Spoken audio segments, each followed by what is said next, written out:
Every shadow hides a story, every whisper hides a secret, and somewhere between midnight and madness, the truth begins to bleed. So dim the lights, lock the doors, and listen closely, because tonight you're entering a world of ghosts, obsessions, monsters, and the beautifully cursed. I'm your host, Vixen Cross, and welcome to the Midnight Archive. Welcome back to the Midnight Archive. In today's stories, we're going to be talking about horror stories from Mexico. First, we're going to start with the legend most kids know called El Cucuy, and then we'll finish off with La Llorona. Now, these stories are my interpretation of these stories, a sort of new telling, let's say. So, let's get into it. In the oldest parts of the desert, where the wind scrapes against broken church bells and the coyotes cry at midnight, people spoke the name of El Cucuy in whispers. Parents used the name to frighten cruel children. Travelers used it to explain disappearances, and wicked men laughed at the stories. But the women who survived knew better, because sometimes when the world became too cruel, something listened. In the small border town of San Pedrito, the nights felt heavier than they used to. Women stopped walking alone after sunset. Children vanished from the playgrounds and emptied streets. The police blamed runaways. The church blamed sin. The townspeople blamed each other.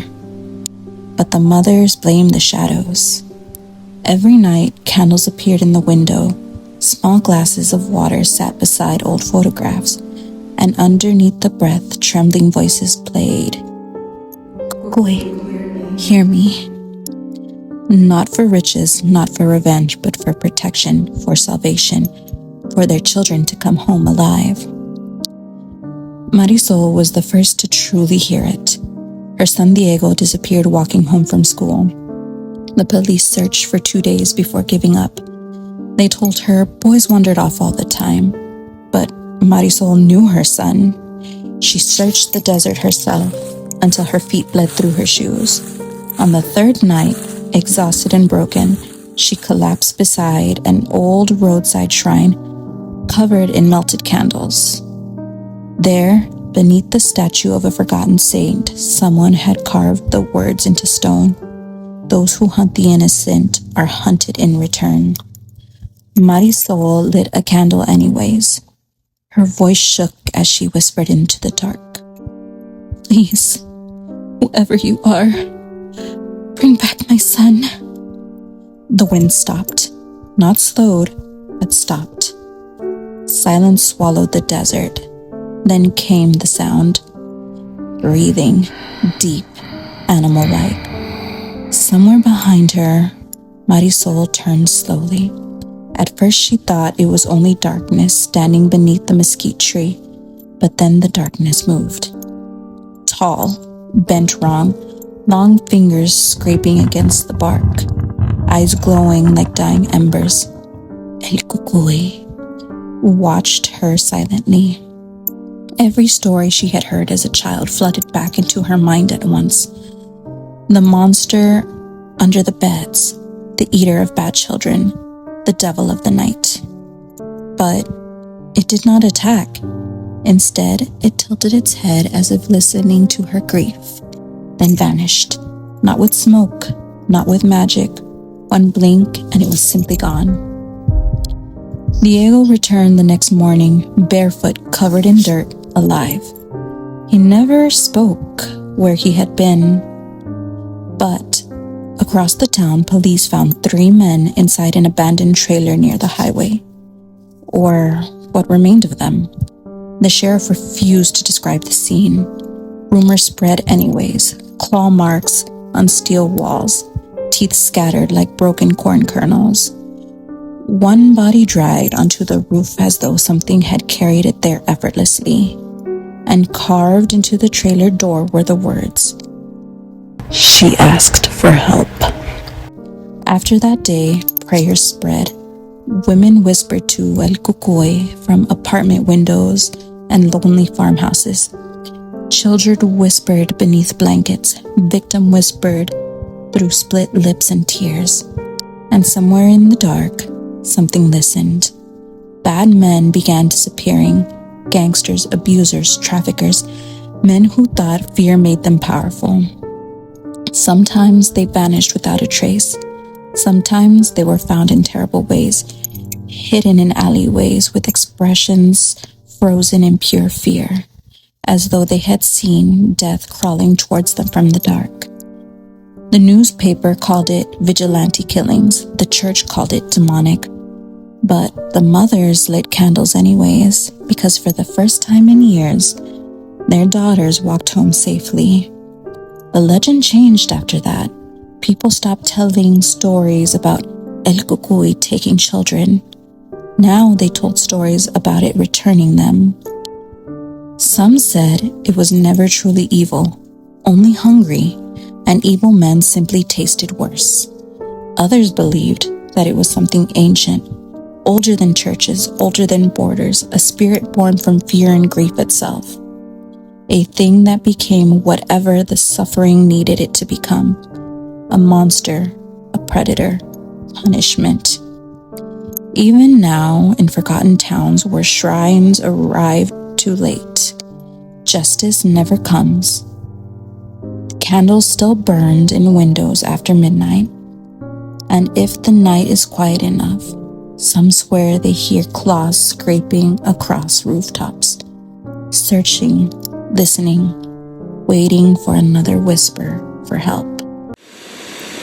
I would like to take a break for a moment to say thank you for listening. If you're enjoying this content, please be sure to leave a comment and tell us where you're listening from. If you'd like to help us out, you can always subscribe and like. If you would like to submit your own stories, you can send an email to themidarc@gmail.com. That's themidarc@gmail.com. And without further ado, let's get back to the next archive. And now we're coming at you with my own take on the legend of La Llorona. Rain came down in thin silver lines over the little village by the river. At night, people locked their doors. They made the signs of the cross on themselves when the wind cried through the trees. Because sometimes, when the moon hung low enough, a woman could be heard weeping near the water, not for vengeance, but for her children. Long before she became known as La Llorona, her name was Maria. She was gentle, quiet, young, beautiful, and known for singing her children to sleep while the lantern flickered through their tiny home. Her husband, Tomas, had once been kind too, but years turned him bitter. The fields dried up, the work disappeared, and the bottle became his closest friend. Every night he drank, every night he raged louder. Maria hid bruises beneath long sleeves and taught her children to stay quiet when their father stumbled through the door. One stormy evening, Maria ran into town to fetch some medicine for her youngest son, who was burning with a fever. The sky growled with thunder as she hurried back home through the mud. She heard screaming, not angry screaming, terrified ones. The sound came from the river. Maria dropped everything and ran. She found Tomas standing knee-deep in the black water, swaying drunk beneath the storm. The children were already slipping beneath the current, tiny hands disappearing into rushing river water. "No!" she screamed. She threw herself into the water, clawing through freezing currents, pulling desperately at the darkness. She found one small shoe, then another, but she was too late. The river had already taken them. Villagers arrived with lanterns. The sheriff dragged Tomas to the shore while Maria screamed in the water until her fingers bled raw. Tomas pointed at her with shaking hands. "She did it. She killed them," he slurred. The villagers stared at Maria in horror. "No," she whispered. "No, I tried to save them." But grief makes monsters out of truth. and lies spoken loudly enough begin to sound real. The sheriff chained Tomas and took him away after villagers found scratches on his arms and heard his drunken confessions twisting over themselves. Yet, the damage was already done. People looked at Maria with fear instead of pity. She could still hear her children crying beneath the river. For days, she wandered the banks calling their names until her voice broke into ragged whispers. She stopped eating, stopped sleeping. Every ripple in the water looked like little hands reaching for her. On the 7th night, she dressed in white. Maria walked into the river alone. The villagers said the water was unnaturally still. And then she vanished beneath it. But death did not bring her peace. Now when the wind moans through the river streams, mothers pull their children indoors. People speak of La Llorona, wandering the earth in a soaked white dress, her cries echoing through the darkness. Ay, mis hijos, mis hijos. Some say she searches every river and creek, hoping to find the souls of the children she could not save. Others say she appears to abuse women and frighten children, standing silently near the window or doorways before terrible men mysteriously disappear by morning, and drunken hands fear the sound of the weeping near the water. Because if you hear her crying close behind you, it means she already knows what you've done. Some stories don't end when you stop listening, and not all stories have a happy ending. If you're hearing this, you've stayed for too long. Tonight's tale fades into the dark, but the dark never really fades from you. Lock your doors, keep the lights on, or don't.